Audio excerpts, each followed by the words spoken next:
Greetings, everyone, and welcome to the 2018 DVD and Blu-ray Collection Overview. Alrighty, so this time around we continue our look at the sci-fi and fantasy shelves. So this time we're going to be getting into stuff that's either based on or inspired by video games, as well as stuff that's either based on or inspired by comic books, but specifically non-Marvel, non-DC comics. So some of the indie stuff that's got some adaptations over the years. So let's check it out today on the Multimedia Chronicles.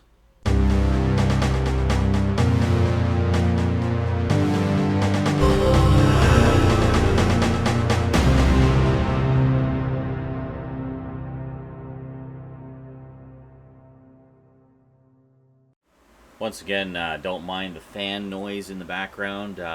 Summer, heat wave, hot as hell in here.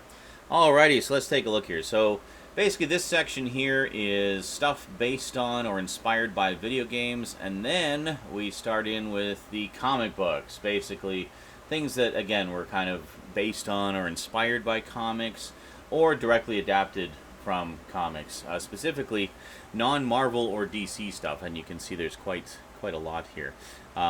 If any of these actually are Marvel or DC, sorry, I'm only human. I didn't feel like looking them all up. Anyway, first up we have Final Fantasy: The Spirits Within, a completely faithful adaptation of the Final Fantasy video. No.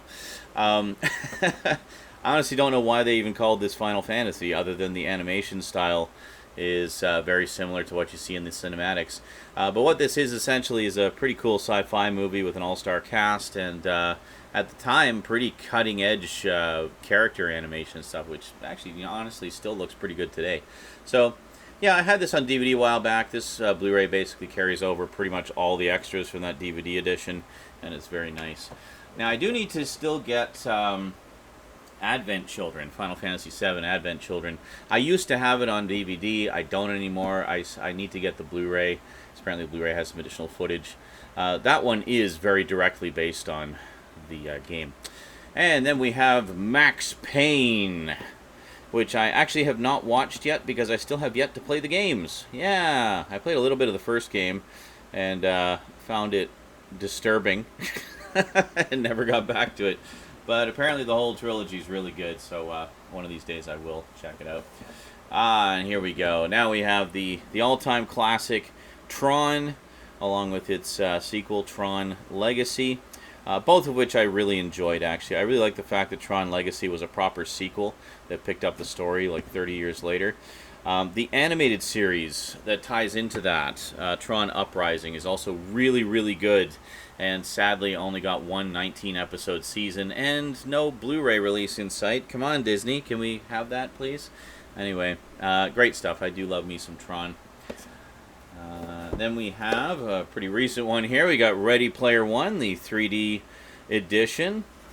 I really want to read the book that this is based on. I've heard it's fantastic. And I've heard that the movie is also fantastic, although it does have quite a few differences from the book. But I like it. And here's one a bit controversial because I love it and other people don't. We have Gamer with Gerard Butler.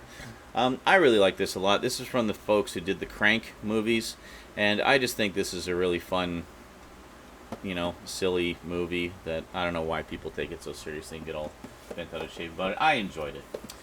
And then we have Mortal Kombat, the Mortal Kombat triple feature here. We got Mortal Kombat Annihilation, and Mortal Kombat Legacy, which was the recent web series. I still need to pick up Legacy 2, but really liked this one a lot. Have watched it many, many times. I still own it on Laserdisc because the Laserdisc has a commentary track that was never ported over to any subsequent DVD or Blu-ray edition. This one, very disappointing sequel. This one, I've not seen the whole thing, but what I've seen of it looked really damn good, actually, and I really need to get off my duff and watch the rest of it. But good stuff. And that is it for the video game-inspired stuff, and now we get into comic book-inspired stuff. We have Hancock, which I really enjoyed this one a lot, actually, with Will Smith as a alcoholic superhero who is anything but heroic. This is really good. Very, very funny movie. And then we have, I need to reacquire Unbreakable, but we have Split with James McAvoy. And then, of course, we have Glass coming out soon, which basically confirms that Split and Unbreakable are part of the same universe. The Shyamalan universe, Shyamalaniverse, I don't know, anyway. And then we have Birdman, which I thought was absolutely brilliant. This is the original release, by the way, in the red Blu-ray case with the nice gatefold slipcover. Very nice indeed. I really loved this movie a lot. Kind of a fun little nod to Michael Keaton being a superhero in a blockbuster movie back in the day. What were those movies called, I wonder? Yeah, but really, really good stuff. Some amazing performances by all the cast in that. Just a brilliant film. And then we have Chronicle, which is basically like a found footage film, but where a bunch of kids acquire superpowers. Really liked this one a lot, actually. And need to rewatch it one of these days. I really, really dug it. And now we get into ones that are actually based on comics. We have 300, The Complete Experience. This is a very nice digibook of the original 300. Has all kinds of behind the scenes. There's the infamous This Is Sparta scene, and all kinds of cool photos and stuff. I really liked this one a lot. I know people are kind of mixed on Zack Snyder, but honestly I thought this film was incredibly well done, and I really enjoyed it.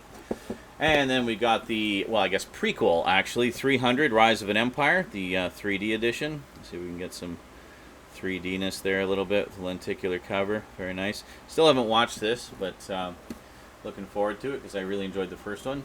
And then Sin City, which I do not have on Blu-ray yet, but I do have this edition, the recut extended edition, which is really nice. Loads of extras on here.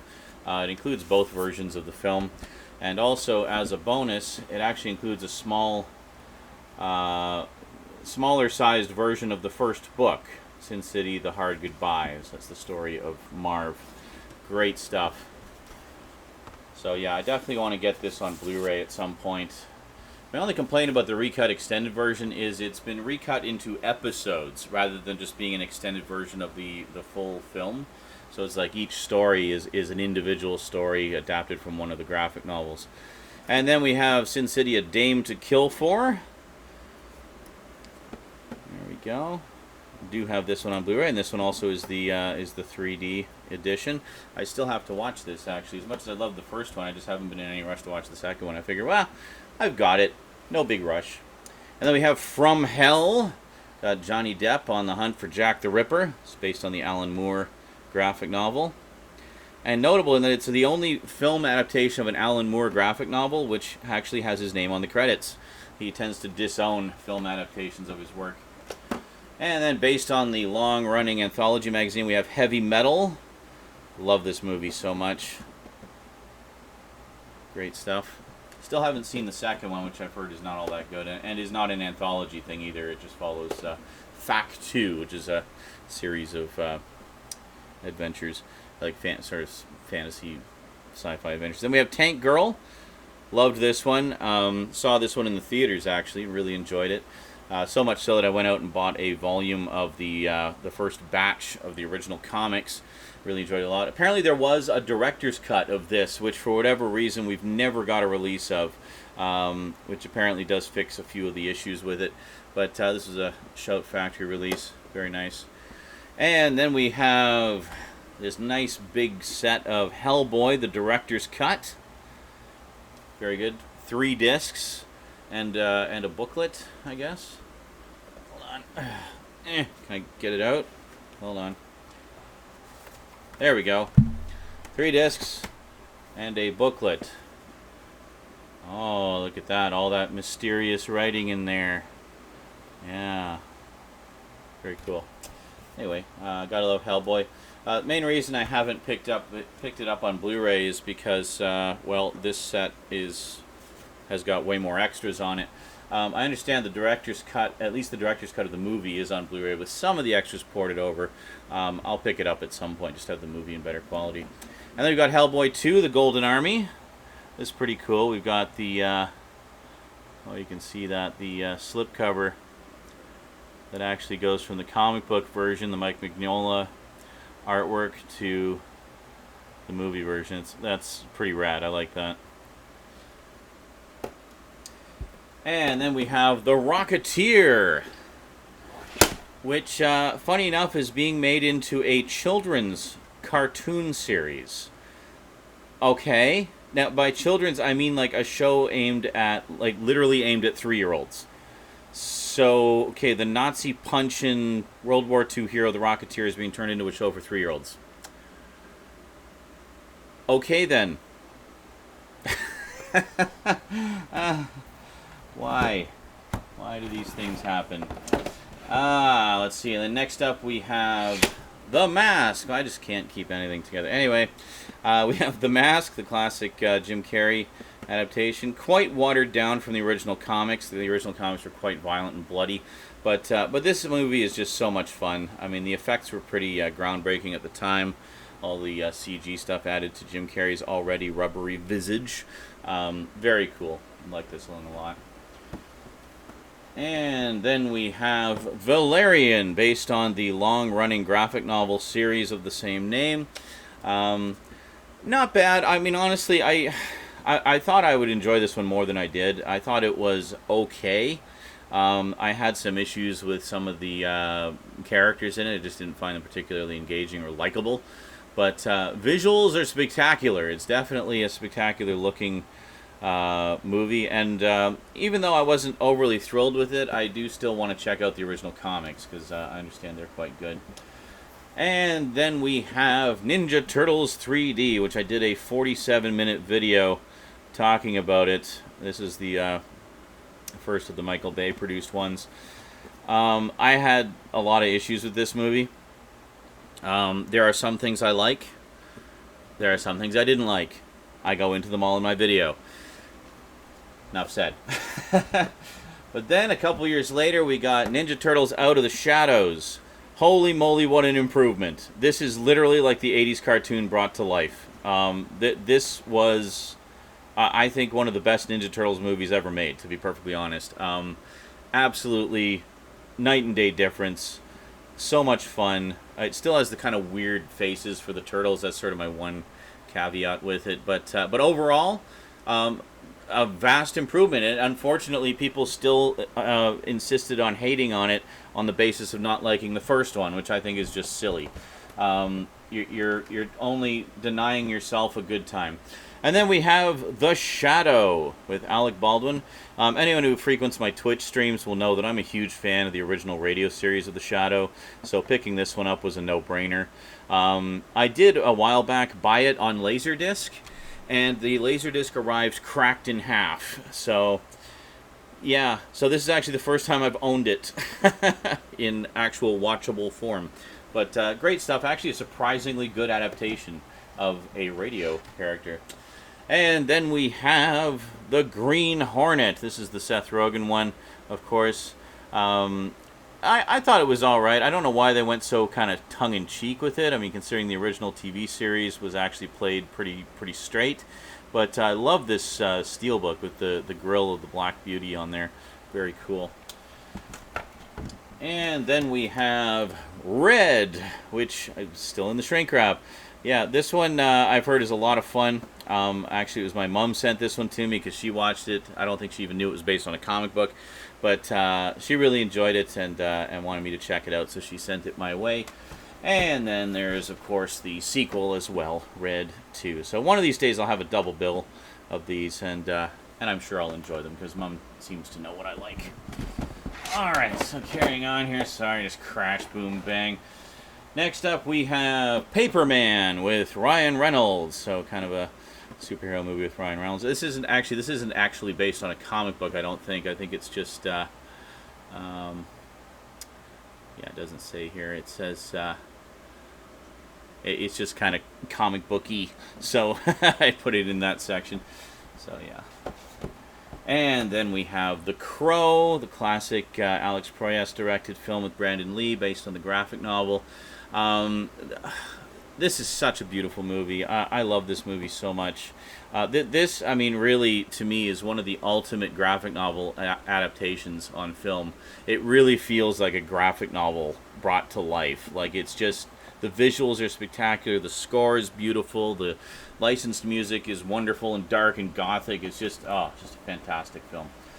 And then we have The Crow, City of Angels, which I know fans are kind of mixed on, but honestly, as far as sequels go, I enjoyed this one. I actually, I think I still own it on Laserdisc as well, but I got the DVD edition a while back. I think this was given to me as a gift, actually. I'd like to pick it up on Blu-ray. And then finally, in the Crow saga, we have The Crow, Stairway to Heaven, which was the TV series starring, what's his face, Mark Dacascos of Iron Chef fame. He plays the governor or whatever on Iron Chef.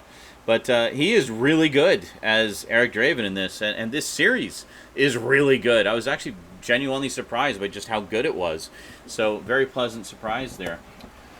And then we have Popeye. Yes, the live-action Popeye movie starring Robin Williams as the titular sailor of fame, and Shelley Duvall as absolutely perfectly cast as Olive Oyl.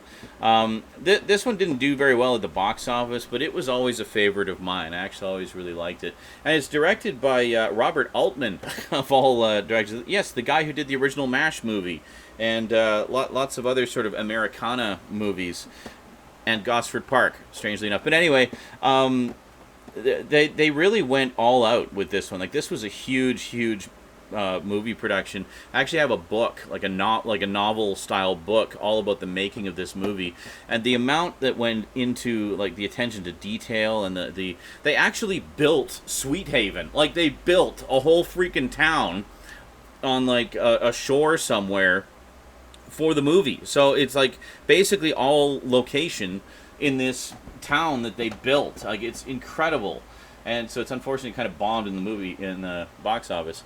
And then here we have Spawn, the 10th anniversary edition of the HBO animated series, their short-lived animated, their animation division. We just open it up here.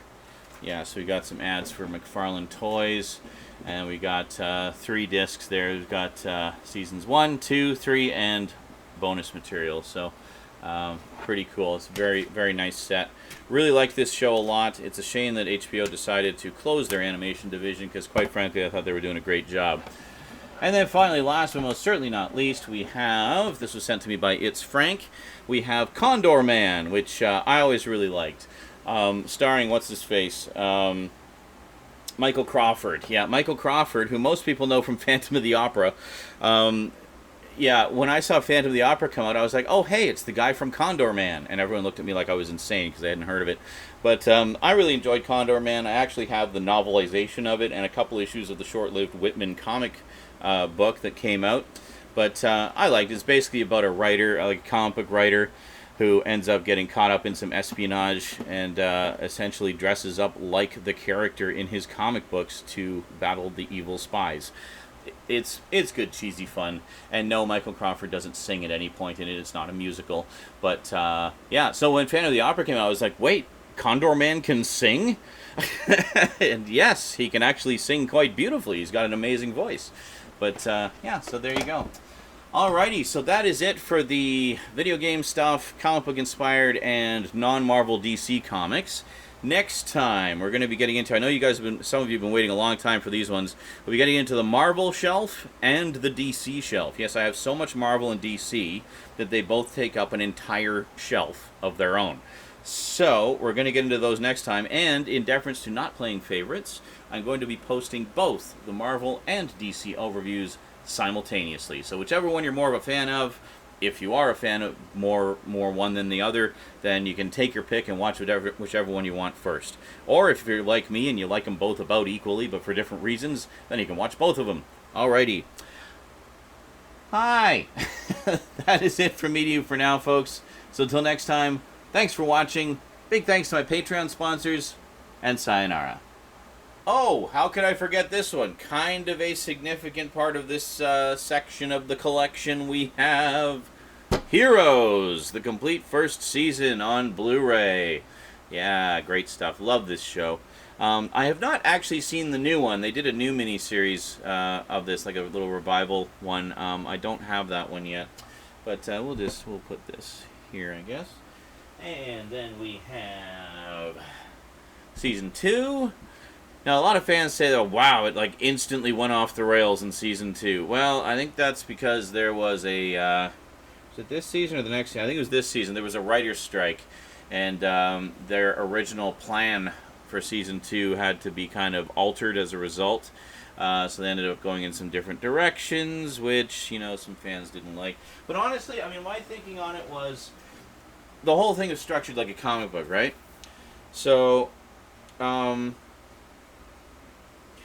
books often have story arcs that kind of go off the rails a little bit, and then that story arc ends, and then they do another one, which, you know, you may or may not like or whatever. And I just saw kind of how Heroes was going all over the place as being just like comic books do, so it didn't really bother me all that much. And then here we have season 4. I've actually never finished watching season 4. This is the one with the sort of evil circus. You know, like every comic book series ever has had the obligatory evil circus at some point. So I don't know why people had such a problem with this. Yes, it's an evil circus. Or carnival, or whatever. Every comic book has done that. They're doing what comic books do. I don't know. People just get bent out of shape about strange things. But, I don't know. I liked it overall. I mean, yeah, there's a few points where it's kind of like, what the heck are they doing? But overall, I really enjoyed it a lot. Great cast, cool stories, you know, some cool superpowers and whatnot. And I definitely got to pick up the new one to kind of finish off the set. It'd be great. Yeah, so Heroes.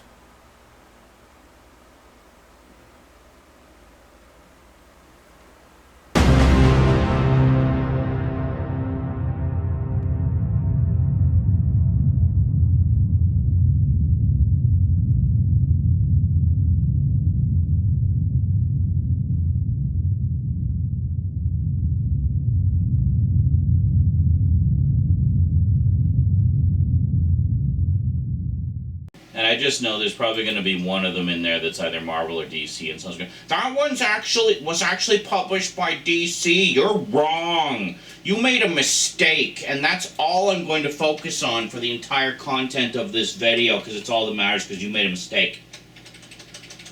Shut up. Just shut up. You know what? I'm just going to delete your comment. Fuck you. Just fuck you. Whoever you are who is going to leave that comment someday, fuck you. Preemptively.